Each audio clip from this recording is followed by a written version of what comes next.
తిహార్ జైల్లో ఉన్న ఢిల్లీ ముఖ్యమంత్రి అరవింద్ కేజ్రీవాల్ కు ఇంటి నుంచి పంపిన ఆహారంపై ఢిల్లీ కోర్టు ఆగ్రహం వ్యక్తం చేసింది. దానికి సంబంధించిన బ్రేకింగ్ న్యూస్ చూస్తున్నాం. ఆయనకు పంపిన ఆహారంలో బంగాళదుంప, జామదుంప, మామిడి పండ్లు ఉండకూడదని తమ వైద్యుడు సూచించినా పట్టించుకోలేదని, వాటిని ఆహారంలో చేర్చారని పేర్కొంది.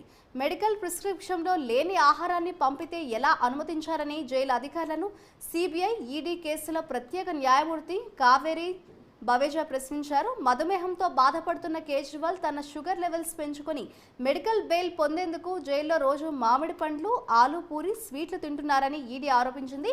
ఈ నేపథ్యంలో కోర్టు వ్యాఖ్యలు చేసింది. ఇంటి భోజనాన్ని అనుమతిస్తూనే అది ఢిల్లీ ఎయిమ్స్ మెడికల్ బోర్డు వైద్యుల సూచనకు అనుగుణంగా ఉండాలని స్పష్టం చేసింది. ఈ విషయంలో తిహార్ జైలు అధికారులు కఠినంగా వ్యవహరించాలని ఆదేశించింది. తమ ఫ్యామిలీ డాక్టర్తో రోజు వీడియోలో కన్సల్టేషన్ ఉండేలా ఆదేశాలు ఇవ్వాలంటూ కేజ్రీవాల్ వేసిన పిటిషన్ను తిరస్కరించిన కోర్టు ఈ మేరకు ఆదేశాలు జారీ చేసింది.